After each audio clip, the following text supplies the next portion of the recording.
اے نبی صلی اللہ علیہ وآلہ وسلم کیا ہم نے آپ کی خاطر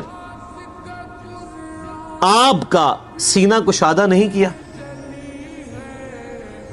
ایک تو ایسا ظاہری معنی بھی درست ہے کہ آپ علیہ السلام کا شق و صدر والا واقعہ بھی 2 دفعہ ہوا ہے، ایک دفعہ بچپن میں اور ایک دفعہ معراج کے موقع پر۔ صحیح بخاری اور مسلم میں آتا ہے آپ علیہ السلام کا سینہ چاک کیا گیا، دل نکالا گیا اور دل میں سے خون کا ایک لوتھڑا حضرت جبرائیل نے ریموو کیا، ایک سونے کا تشت جنت سے لے کے آئے تھے جس میں زمزم تھا۔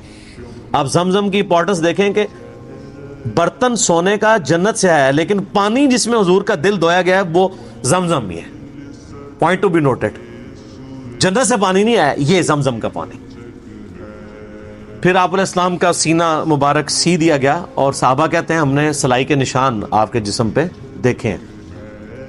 ایک تو وہ سینہ کھولنا ہے، اور ایک اس کا معنی وہ ہے جو لٹریچر کی لینگویج میں لیا جاتا ہے، کہتے ہیں نا کہ جی میرا سینہ اللہ نے کھول دیا ہے۔ جیسے قرآن حکیم میں بھی آتا ہے کہ اللہ تعالیٰ جس کے ساتھ بھلائی کا ارادہ فرماتا ہے اس کا سینہ اسلام کے لیے کھول دیتا ہے، یعنی اس کو شرح صدر کا ہے۔ یہ شرح صدر کی جو ٹرم ہے وہ یہیں سے نکلی ہوئی ہے نا، شرح صدر، کھولنا سینے کا، یعنی بات سمجھ آ جانے۔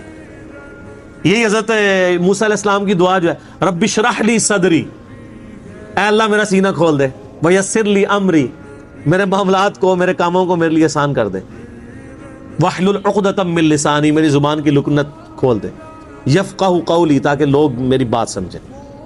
یہ حضرت موسیٰ علیہ السلام کی زبان میں لکنت تھی، یہ دعا وہ مانگا کرتے تھے، اللہ تعالیٰ نے اس کی برکت سے ان کی لکنت کھول دی۔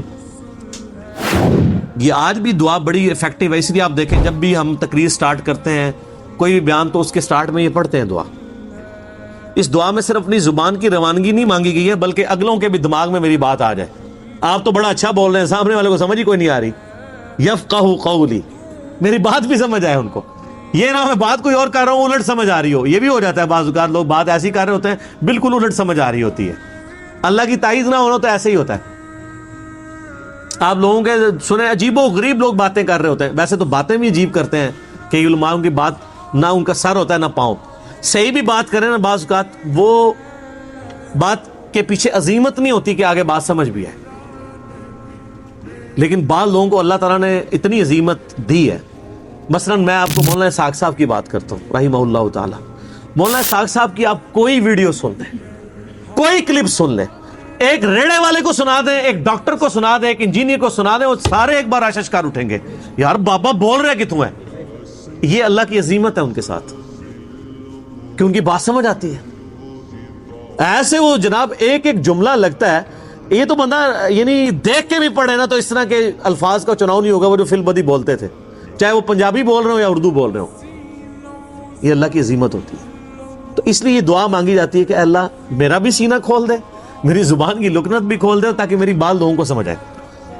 اور یہ جن لوگوں کی زبان میں لکنت ہے نا، فزیکل لکنت موجود ہے، ان کے لیے بھی یہ دعا بڑی افیکٹو ہے۔ رب اشرح لی صدری ویسر لی امری واحلل عقدۃ من لسانی یفقہوا قولی، یہ سورہ طٰہٰ کی شروع کی آیات ہے۔